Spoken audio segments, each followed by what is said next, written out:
affair sparks widespread condemnation of intimidation of journalists in Cameroon. Private newspapers decry what lawyers have qualified as illegal arrest and detention of Mimi Mefo, Deputy Editor-in-Chief in charge of the English desk of Equinoxe Radio and Television, and other journalists.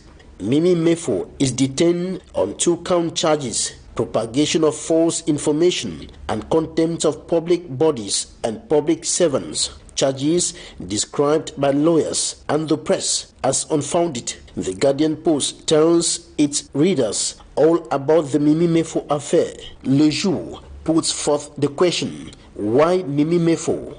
And Le du Sahel says Mimi Mefo should not be in the Douala Central Prison. On its front page, La Nouvelle Expression newspaper qualifies her arrest and detention at the Douala Central Prison as an attempt to muzzle the press. Le Messager says the regime is imposing terror on the press. And in the same vein, Mutation highlights a wind of terror blowing across the media landscape in Cameroon. Emergence reports that press freedom is in danger in Cameroon. The state newspaper Cameroon Tribune is silent on the arrest and detention of Mimi Mefo and other Cameroonian journalists. Meantime, Le Quotidien de l'Économie reports the ongoing mobilization for the liberation of Mimi Mefo.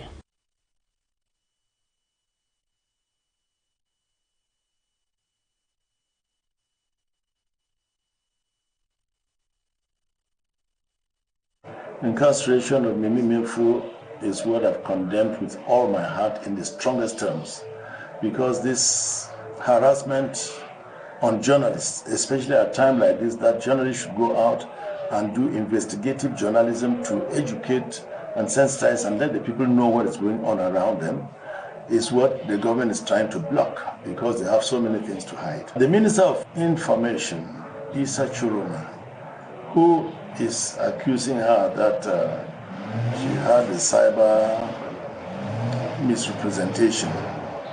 He himself at one time made false statements when the Cameroonian army in the north killed women and children, killed families. When people said that the people killed, those people were the members of the armed forces of our country, Issa Churuma went onto the air to say there were lies, this and that. And when further investigation came up, it was proven that those were Cameroonian members of the armed forces, and he went to apologize. If he himself made those type of statements, among so many that I cannot give you a catalogue of now, even the abduction of these children from PSS, Nkwende, reliable, authentic information reaching me indicate that these things were done by the organized team, by some high officials in government. And I seem to believe this because 3 Saturdays ago, the police opened fire on my driver and wounded him on his left ankle at the food market here, where they were there between 6:10 and 6:15. That's just 15 minutes into the curfew time. What pardonable and reasonable excuse will somebody give me that people came into a school with a very big bus to carry 80-something people out of that school, whereas they were members of the armed forces guarding the school, and there are checkpoints around that school, and they went through these checkpoints and went with 80-something children, and nobody saw them. So, what are we talking about? The curfew in the Northwest. Now, if you publish this now, they will tell you that you are telling lies. And Mimi Mefo said the bullets that killed the American pastor were fired by members of the armed forces, government forces. That unfortunate late man was not in the vehicle alone. That's a man at 42 with 8 children. So there were about 10 of them in the car. And certainly they saw from which angle the guns were being fired, and saw some of the people firing the guns. And so if today they are saying that Mefo told a lie, it means that Issa Churuma himself has told many lies. And if they are locking up Mefo, Issa Churuma should be at the gates going to Konding himself. I told him before, when we talked about federation, he said anybody who talks about a federation will be imprisoned. And when I met with him in Etudi, I said, Chiroma, you came out of prison to be a minister. When you will finish your ministerial job, you'll go back to prison. And it's the same thing still haunting him. When I watched him reporting about the Meme thing, you saw that he was a little nervous, he stammered a bit, and when a person starts stammering, not being fluent, and talking to convince people, to let people know the truth, you know that there's a lie that is hiding somewhere. I want to call on the press corps to brave it as a team, as one people, and fight it together, because today is Meme's day, tomorrow might be your day. And the people who are doing this should take note that they who pass judgment should take note that judgment is also waiting for them. I want to tell Meme that this should not go to frighten or deter her. She will come out and she should be more aggressive and more investigative. Because if you looked at the things that she revealed, showing how people are, the number of houses that have been burnt in the southwest and parts of the northwest, and when they tell this, they will say that they are telling a lie. Look at the investigation went to Pinyin, and people took pictures of the unfortunate children that were killed there.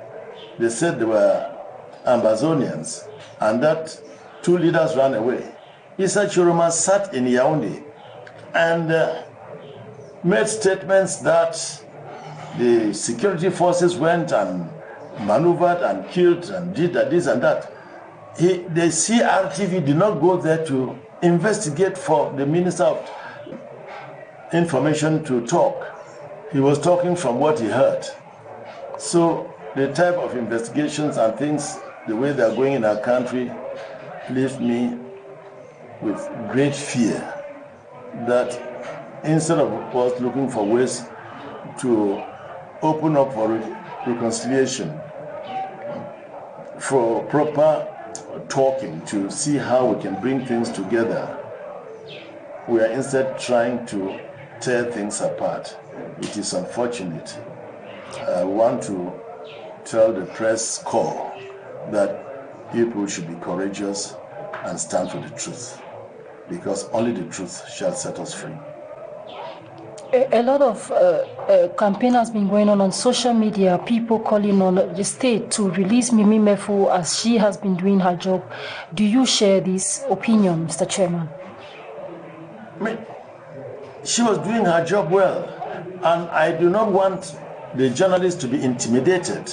That's what I said before, that they should not intimidate you people. They should not intimidate the journalists because somebody's made a statement that this is wrong. Can you investigate? And even let's go back to the case of the pastor, the American pastor killed.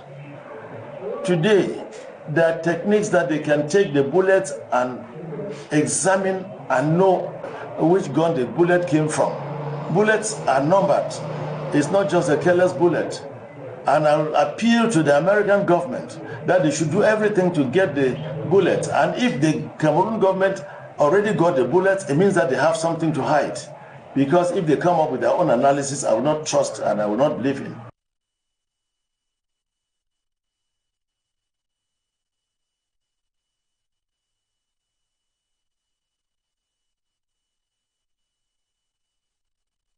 The international press has diverted its attention to Cameroon regarding the incarceration of Equinoxe television journalist Mimi Mefo, editor-in-chief of the English service, Wednesday night at the New Bell Central Prison Douala. Some foreign media invoke gross violation of human rights and freedom of expression by journalists in Cameroon. They have reported severally on the unlawful arrest and detention of Mimi Mefo since her convocation at the Bonanjo Gendarmerie Legion Douala. BBC News in Pidgin tells Mimi Mefo freedom of speech still lies far away from Cameroon. The Citizen reports Mimi Mefo's detention for attacking state security as part of crackdown on journalists reporting on the Anglophone crisis. Same as Agence France Presse, Le Monde, RFI, African News, TV Segment, Jeune Afrique, to mention but a few, have connected themselves with the battery of lawyers who have rallied behind the English-speaking journalist for her release. Reporters Without Boundary, in a statement, demand immediate freedom to be granted Mimi Mefo, the brave journalist professionally covering the Anglophone crisis. The Anglophone crisis, the non-governmental organization emphasizes, is not a crime. That night, we talked to some local inhabitants who made us to understand that security forces were behind the burning of houses here in Balangi, but we could not independently verify the veracity of this information. The Center for Human Rights and Democracy in Africa, in its outing, condemns vigorously Mimi Mefo's arbitrary arrest and detention and demands her unconditional release. Before the reaction of the human rights group, the European Union branch in Cameroun had pledged its support to Mimi Mefo, awaited at the Douala Military Tribunal, Monday, November 12, 2018. For Equinoxe Television from Balangi, we are Amos Fongo, Eric Masianjomo, and Mimi Mefo.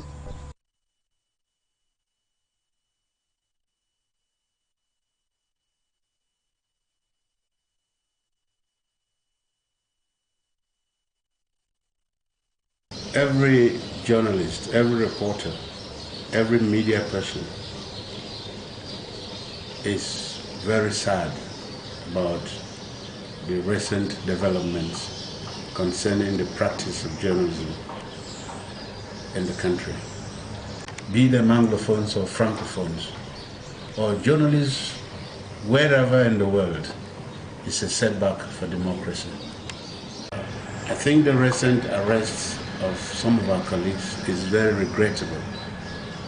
It is a slap on the face of the very democracy that President Paul Biya and his government are trying to promote.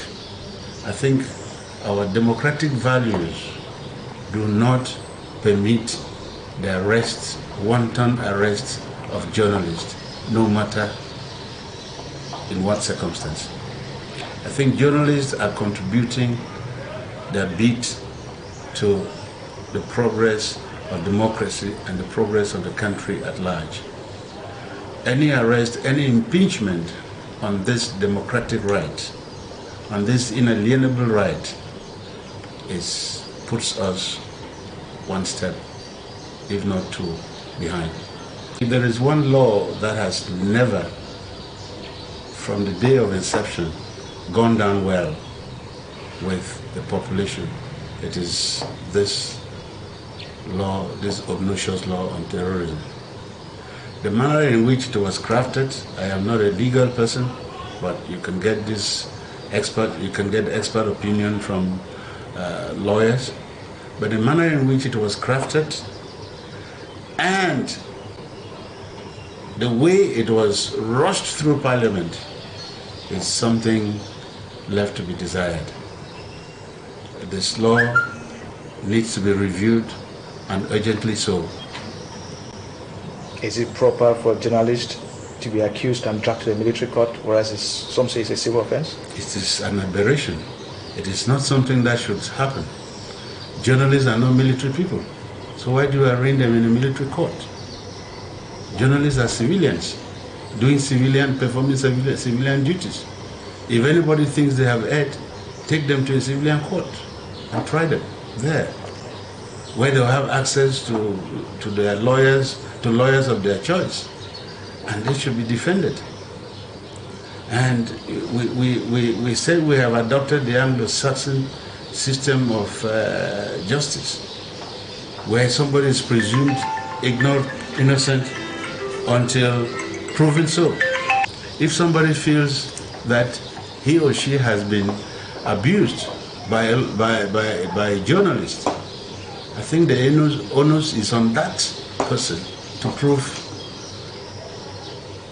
his case, and not the other way around, which brings us back to the French system of justice. Chief, before what company, the recent arrest of journalist of Equinoxe TV, Mimi Mefo, on the point that inciting violence and of course act of terrorism.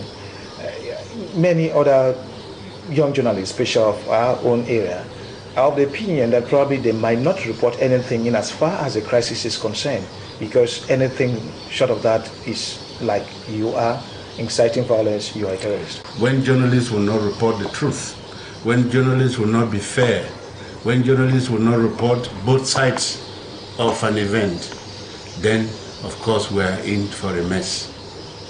Journalists, for as far as journalists are concerned, professionally, I don't think she has erred. But those who have arrested her might think otherwise. But we think that she simply did her job the way it should be done. She simply reported both sides for the public to judge. And I don't think taking her to a military cell is not a military court. It's not the best way for us to pay her back for the good job she has done. You can imagine that since the crisis, she is one of those who has been so fair, always coming up with both sides and close to minute by minute happening of what is happening on the ground. So she is a brave journalist. She's a young, brave person whom all of us should appreciate. And I fear that the current problems should not deter the younger people who I think should, on the contrary, emulate and even surpass what she is doing. I think she has been bold, she has been frank, she has been fair, and professionally, we don't think she has done anything wrong.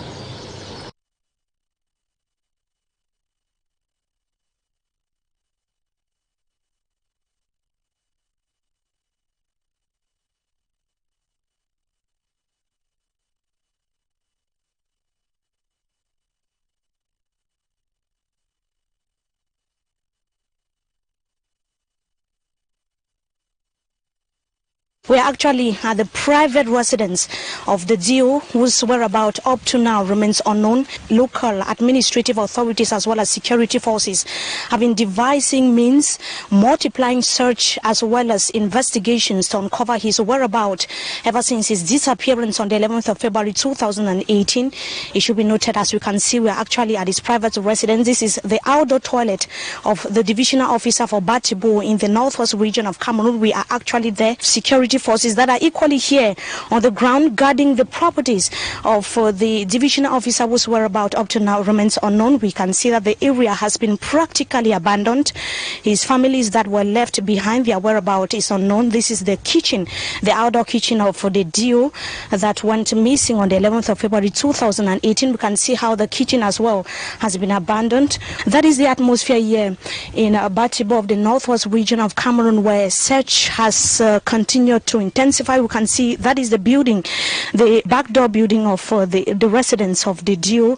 We see how the windows and the walls of the building are practically dilapidated.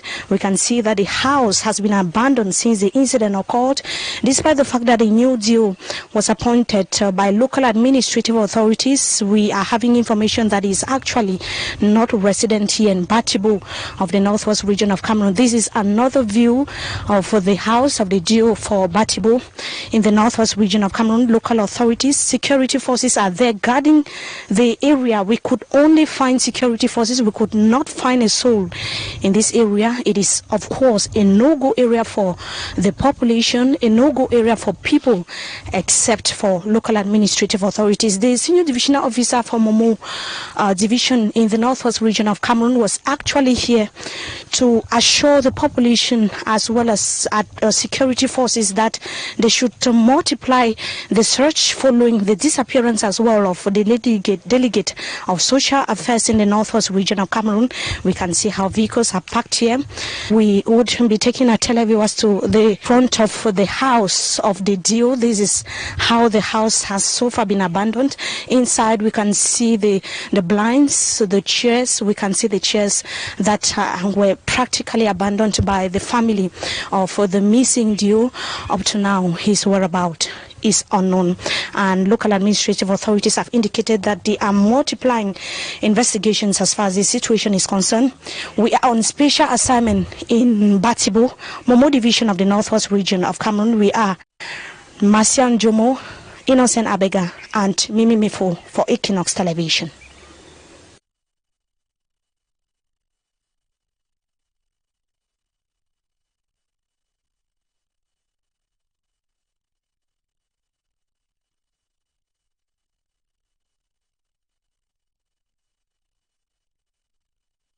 I think it's an unfortunate incident. It has saddened all of us who are in this profession.